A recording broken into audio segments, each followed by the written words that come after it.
Hello students, as you know that I am Shivanand Singh and you are watching my YouTube channel Shiva is English Zone। स्वागत करता हूं आपका इस channel पर और आज की वीडियो होने वाली है बहुत ही इंटरेस्टिंग और ये किसी एक क्लास के लिए नहीं, ये दो कक्षाओं को डील करती है और वो दो कक्षाएं हैं, दो क्लासेज हैं, क्लास 9th और क्लास 12th। और इस स्टोरी का नाम है the lost child, written by the great and the most famous story teller and writer Mulk Raj आनंद। तो आइए शुरू करते हैं एक कहानी और देखते हैं कि इस कहानी में क्या है और क्या अच्छा है क्या बुरा है।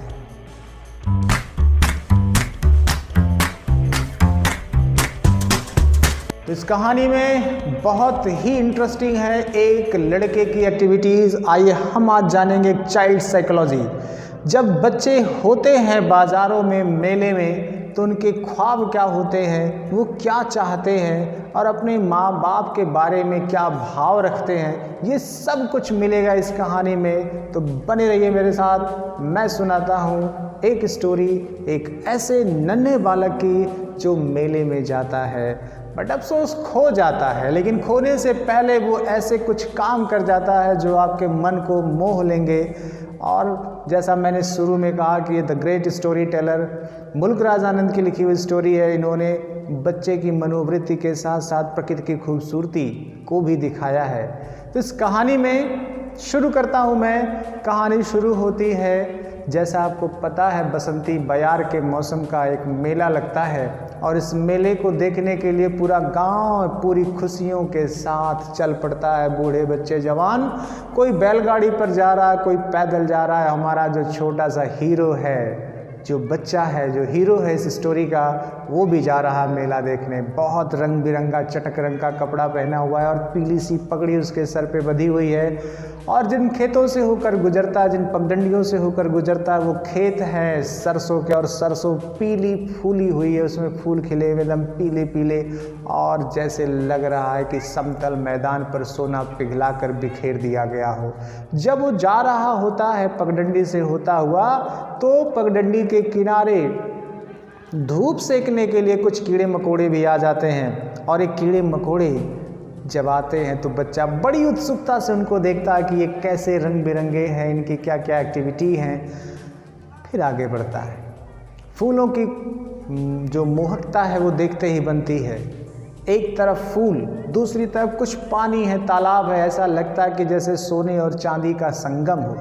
पानी का तालाब एक लगता है कि जैसे चांदी पिघला करके डाल दी गई हो। इस तरफ देखता है तो सरसों के खेतों में पीले फूल लगे हैं, मानो कि सोना पिघलाया गया हो। थोड़ा सा आगे और जब बच्चा बढ़ता है तो उसको और एक अजीब सी खूबसूरत चीज़ नज़र आती है, जिसको जनरली हम ड्रैगन फ्लाई कहते हैं। ये ड्रैगन फ्लाई को देखता है तो उसका मन मचल जाता है, वो उसको पकड़ने की कोशिश करता है। लेकिन ये ड्रैगन फ्लाई बड़ा ही शरारती है। ये कुछ भौरों के रास्ते में आ जाता है, कुछ रंग बिरंगी तितलियों का रास्ता काट लेता है। लेकिन जब बच्चा रंग बिरंगी तितलियों को देखता है तो उसका मन उस ड्रैगन फ्लाई से हट करके उस रंग बिरंगी तितली की तरफ चला जाता है और उसको पकड़ने की कोशिश करता है। उसके पीछे पीछे जाता है, नीचे पैर चल रहे होते हैं, ध्यान तितलियों पर होता है, और जैसे ही वो पकड़ने वाला होता है तब तक तितली उड़ जाती है। और इसी बीच में माँ बाप बुलाते हैं, बेटा पगडंडी छोड़ के सड़क पे आ जा। बच्चे के कदम अपने माँ बाप के प्रति बड़े आज्ञाकारी थे। माँ बाप जैसे ही बुलाते वो तुरंत पगडंडी छोड़ करके उनके पास चला जाता, जहाँ वो खड़े होकर के उसका इंतज़ार कर रहे होते हैं। बच्चे की यात्रा आगे बढ़ती है। आगे जब बढ़ता है तो मेले का प्रवेश द्वार दिखता है। इस प्रवेश द्वार से ठीक सटी हुई एक मिठाई की दुकान है। जब उस मिठाई को दुकान पर जाता है और देखता है, वहाँ पर गुलाब जामुन, बर्फ़ी, रसगुल्ला, सब मिठाइयाँ पड़ी हुई हैं, अलग अलग आकृतियों में, अलग अलग आकारों में, रंग बिरंगी मिठाइयाँ हैं। और मिठाई की दुकान पर मिठाई वाला चिल्ला भी रहा है, जलेबी ले लीजिए, गुलाब जामुन ले लीजिए, बर्फ़ी ले लीजिए। बच्चा भी जब देखता है तो उसका मन भी मोहित उठता है उन रंग बिरंगी और विभिन्न आकार प्रकार की मिठाइयों पर। और आपको पता है उसकी सबसे पसंदीदा मिठाई क्या है? बर्फ़ी। वो बर्फ़ी को जब देखता है तो बड़े धीरे स्वर में कहता है कि पापा मम्मी मुझे ये बर्फ़ी खानी है। लेकिन बड़ा समझदार बालक है। जब वो कहता है तो फिर अपने मन में ही सोच लेता है कि कहेंगे बच्चा, मेरे माँ बाप कहेंगे कि वे बहुत लालची हो गया, कुछ खाने की चीज़ देखता है तो ललचा जाता है, तो खुल के नहीं कह पाता, चल पड़ता है। माँ बाप बुलाते हैं, आगे बढ़ जाता है। खिलौने की दुकानें आती हैं, नज़र खिलौने पर जाती है तो कहता है मुझे खिलौना चाहिए। अपने आप से कहता, बड़े धीरे से कहता है, खुल के नहीं कहता। फिर सोचता है कि माँ बाप सोचेंगे कि तुम तो बड़े हो गए ऐसे खिलौनों से खेलने के लिए, चलो आगे बढ़ चलो। एक समस्या है उसके साथ कि उसके पापा जब उसको देखते हैं, बड़ी क्रूर आंखों से, लाल लाल रेडिश आई से जब उसको देखते हैं तो डर सा जाता है। लेकिन माँ तो माँ होती, बड़ी कोमल हृदय है उसकी माँ, बड़े दुलार से प्यार से उसे समझाती, कहती बेटा आगे देख क्या है। उसका ध्यान भटकाते हैं कि खिलौने से ध्यान हटके और आगे की तरफ चले। फिलहाल बच्चा भी बहुत समझदार है, बहुत ही नादान नहीं कह सकता मैं उसको, क्योंकि अलग अलग स्थितियों में उसने अपनी समझदारी दिखाई है। जब वो आगे बढ़ता है तो आगे एक फूल वाला है जो गुलमोहर की मालाएं बेच रहा है। उस गुलमोहर की माला को देख करके बच्चा मोहित हो जाता है कि मुझे भी एक माला ऐसी चाहिए। लेकिन फिर वही अपने मन में धीरे से कह लेता है कि ये माला तो चाहिए, लेकिन खुल के नहीं कह पाता अपने माँ बाप से, क्योंकि सोचता है कि कहेंगे माला बेकार है, तुम्हारे लिए नहीं, बहुत सस्ती मद्दी माला है, ये अच्छी नहीं है। फिर अपने मन को समझा लेता है बच्चा, फिर आगे बढ़ चलता है माँ बाप के साथ। आगे जाता तो रंग बिरंगी गुब्बारे नज़र आते हैं, जो एक गुब्बारा बेचने वाला डंडे में अलग अलग रंगों के गुब्बारे उड़ रहे होते हैं। उन गुब्बारों को जब देखता है तो उसका मन फिर मोहित हो जाता है उन गुब्बारों को देख करके, और चाहता है कि सारे रेनबो कलर इंद्रधनुषी रंग वाले गुब्बारे मेरे हो जाएं। मोहित हो जाता है वो सिल्कन कलर के जो गुब्बारे हैं। लेकिन फिर दिमाग में आता है कि माँ बाप कहेंगे कि अब तुम्हारी उम्र गुब्बारों की खेलने की नहीं है, यानी माँ बाप नहीं खरीदेंगे उसे कह करके कि अब तुम्हारी उम्र गुब्बारे से खेलने की नहीं है। फिर बच्चा अपनी समझदारी दिखाता हुआ आगे बढ़ जाता है, खुल के अभी भी किसी सामान के बारे में नहीं कह पाया। और जैसा आपको पता है कि हमारे साथ जब बच्चे मेला देखने जाते हैं, या आपके साथ जाते होंगे, या आप जब छोटे रहे होंगे मेला देखने गए होंगे, जैसे ही सामान देखते हैं और कहते हैं कि मुझे ये चाहिए, और माँ बाप कहते हैं कि नहीं नहीं ये नहीं मिलेगा, तो आप जिद सी कर जाते, लगते उसी सड़क पर लौड़ने कि नहीं चाहिए ही चाहिए मुझे, मैं लेके ही जाऊंगा। लेकिन ये बच्चा बिल्कुल भी ऐसा नहीं, बहुत ही क्यूट है, बहुत ही सेंसिबल है। कितनी समझदारी दिखा रहा है कि वो जान रहा है कि ये सामान मुझे मिलेगा या नहीं मिलेगा, तो रिक्वेस्ट करूं कि ना करूं, या मेरे पेरेंट्स के रिएक्शंस क्या आएंगे। ये कहानी इसीलिए खूबसूरती के लिए जानी जाती है। मुल्क राज आनंद अपनी स्टोरी टेलिंग के लिए बहुत ही फेमस हैं। फिर बच्चा आगे बढ़ता है, जब आगे जाता है तो उसको एक सपेरा दिखता है। उस सपेरा क्या कर रहा होता है कि बीन बजा करके सबको मोहित किए हुए। बड़ा आनंददायी उसके लिए वो पल था जब उस सांप की गर्दन बीन के हिसाब से मुड़ती रहती थी और बीन पर कोई धुन बज रही होती थी। उसको बड़ा मनमोहक दृश्य लगता था और वो कहता था पापा से कि पापा पैसे दो, मैं भी अपनी धुन पर इस सांप को नचाऊंगा, इस सपेरे को पैसे दे करके। मन में तो विचार आता है, धीरे से बुदबुदाता भी है, लेकिन फिर कहता है कि सोचता अपने मन में कि मेरे मम्मी पापा कहेंगे कि ये जो सपेरे का जो बीन है ये अच्छा संगीत नहीं दे रहा, बड़ा गंदा संगीत है और ये सुनने लायक नहीं है, चलो आगे बढ़ो। तो बच्चा पेरेंट्स रिजेक्ट करे उसकी रिक्वेस्ट को, उससे पहले ही वो एनालाइज कर लेता है कि नहीं ये होने वाला है, ये ऐसा जो मैं डिमांड कर रहा हूँ वो पूरी नहीं होने वाली है। फिर आगे बढ़ पड़ता है। जब वो आगे जाता है अब उसका ध्यान जाता है एक बड़ा सा गोल चक्कर झूला है। खुश झूले पर छोटे से लेके बड़े से बूढ़े नर नारी सभी बैठे हुए हैं और खूब गोला घूम रहा है, चक्कर लगा रहा है झूला और लोग एकदम पागलों सी हंसी से एकदम ठहाका लगा रहे, खूब आनंद ले रहे हैं। बच्चा एकदम आश्चर्यचकित होकर के, पूर्ण मोहित होकर के उस झूले को देख रहा होता है और इतना आनंदित हो जाता है, इतना आनंदित हो जाता है कि कहता है, खुलकर वहाँ चिल्ला के कहता है कि मम्मी पापा मुझे इस झूले पे घूमना है, मुझे इस झूले पे जाना है। थोड़ा देर इंतज़ार करता है लेकिन कोई उसकी जो डिमांड थी, उसने जो मम्मी पापा से कहा कि मुझे झूले पे जाना है, कोई आवाज़ ही नहीं आती है। जब आवाज़ नहीं आती है तो पीछे मुड़ के देखता है, पीछे मम्मी पापा नहीं है, लेफ्ट राइट देखता है, इधर भी नहीं है, इधर भी नहीं है, आगे भी नहीं है, परेशान हो जाता है, अरे मम्मी पापा कहाँ गए। परेशान होकर फिर ढूंढना शुरू करता है, उसी सनक में भागता है, चिल्लाता हुआ, मम्मी पापा चिल्लाता हुआ भागता है। अब उसे बिल्कुल भी ध्यान नहीं रहा कि मुझे झूला झूलना है, गुब्बारे चाहिए, सपेरा, गुलमोहर, मिठाई, कुछ भी नहीं याद रहा। अब सिर्फ एक सनक चढ़ी है, मम्मी पापा चीखता हुआ खूब तेजी से, जितना तेज वो चिल्ला सकता था चिल्लाता हुआ भाग रहा है। भागा भागा, एक तरफ भागा, देख के आया नहीं मिले, दूसरी तरफ भागा, उधर भी नहीं मिले, तीसरी तरफ भागा, भाग ही रहा है, चिल्ला रहा है, लेकिन कहीं भी माँ बाप का पता नहीं चल रहा है।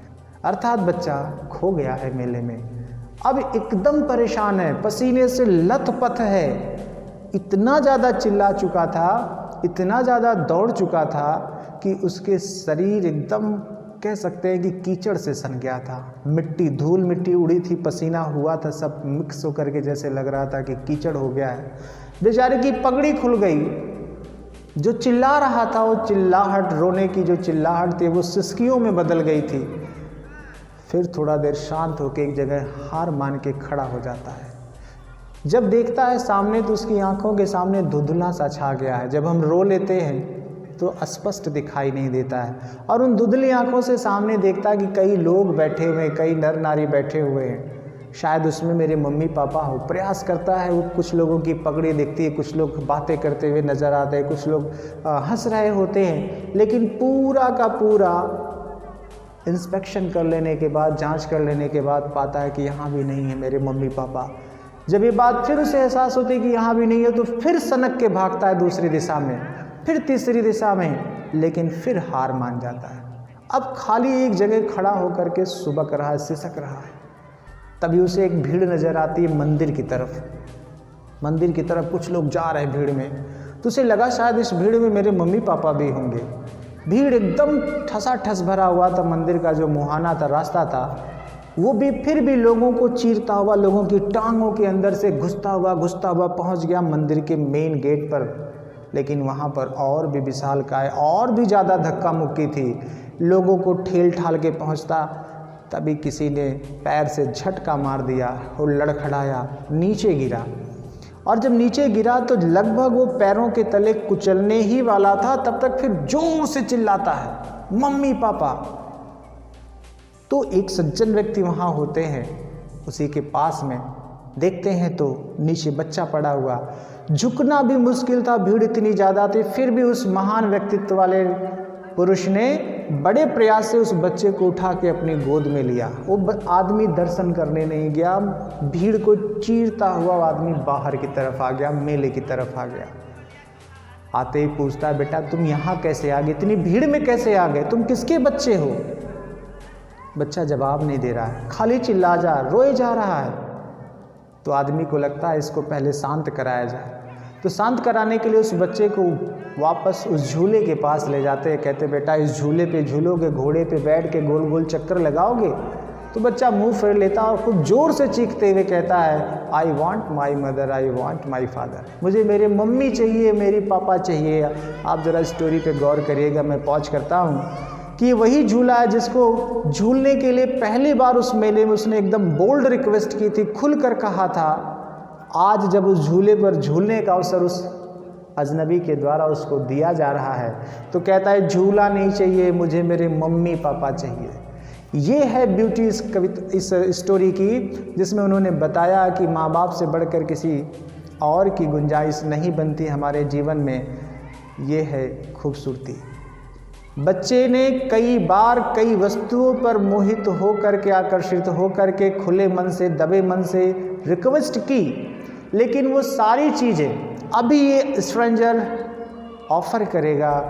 हर बार वो कहेगा मुझे इसमें से कुछ नहीं चाहिए, मुझे तो बस मेरे मम्मी पापा चाहिए। तो जब झूले की जो स्थिति थी नकार दी गई बालक के द्वारा, तो लगा कि शायद इसे झूला ना पसंद हो। फिर उसे सपेरे के पास ले जाता है, जहाँ सपेरा अभी भी बैठ के बीन बजा रहा था। तो बच्चा जब देखता है सपेरे को, और वो आदमी पूछता है कि बेटा तुम ये संगीत सुनोगे, बड़ा खूबसूरत संगीत है, सपेरा बांसुरी से अपनी बीन पे बजा रहा है। तो बच्चा जानते क्या करता है, अपने कानों में उंगलियां डाल लेता है और सिर्फ एक शब्द चिल्लाता, I want my mother, I want my father. सिर्फ माँ बाप चाहिए मुझे और कुछ नहीं चाहिए।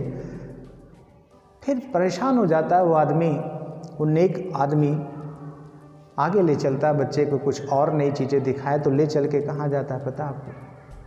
फिर उसे गुब्बारे के पास कहता, बेटा जो कलर पसंद हो, सारे कलर पसंद हो, सब गुब्बारे ले लो, शांत हो जाओ, चुप हो जाओ। बच्चा जब ऑफ़र सुनता है तो अपनी आंखें बंद कर लेता, कहता मुझे नहीं चाहिए गुब्बारे, मुझे तो बस मेरे मम्मी पापा चाहिए। आदमी परेशान है, कहाँ से मम्मी पापा ढूंढ के लाऊं, अभी तो तुम मेरे पास हो, शांत हो जाओ। कुछ नहीं सुनता वो, सिर्फ एक ही रट है, सुबक रहा है, सिसक रहा है और रह रह के खाली चिल्ला रहा है कि मुझे मेरे माँ बाप चाहिए। फिर भी वो आदमी हिम्मत नहीं हारता है, ढांढस बंधाने के लिए फिर उसे आगे ले जाता है जहाँ माला वाला अभी भी फूल वाला मालाएं बेच रहा था गुलमोहर की। कहता बेटा ये गुलमोहर की माला लो, अपने गले में पहनो, देखो कैसा लगता है। वो हाथों से हटाता हुआ कहता, नहीं नहीं मुझे नहीं चाहिए, मुझे तो बस मेरे मम्मी पापा चाहिए। फिर भी हिम्मत नहीं आ रहा वो अजनबी, लेके गया उस बालक को, जानते हैं कहाँ, उस मिठाई की दुकान पर उसकी फेवरेट मिठाई खिलाने के लिए। लेकिन वो सीधे सीधे कहता है कि मुझे कुछ नहीं चाहिए, मुझे बस मेरे मम्मी पापा चाहिए। इस कहानी में इस अजनबी ने भरपूर प्रयास किया कि बच्चे को शांत कराया जाए, ढांढस बंधाया जाए, लेकिन माँ बाप के खो जाने के बाद उसे दुनिया की कोई भी चीज़ अच्छी नहीं लग रही थी। इस कहानी से मुल्क राजानंद जी कहते हैं कि जीवन में माँ बाप से बड़ा कोई नहीं है। इसीलिए कहा जाता है कि अगर इस धरती पर ईश्वर का कोई दूसरा रूप है तो माँ बाप है, और उसका उपासक वो पुत्र अब बिल्कुल भी विरक्त हो गया अन्य भौतिक वस्तुओं से, उसे सिर्फ अपने देवतुल्य माँ बाप चाहिए और कोई नहीं चाहिए। इस कहानी के सारांश में यही निहितार्थ निहित है और आप इसको समझ पाए होंगे, मैं ऐसा पूरा आभास और अनुमान लगा रहा हूँ। कहानी अगर पसंद आई हो तो कमेंट सेक्शन में जा कर के आप कह सकते हैं अपने दिल की बात। मैं फिर मिलूँगा एक नई वीडियो के साथ, एक नई कहानी के साथ, कुछ ऐसे ही। Thank you for watching my videos.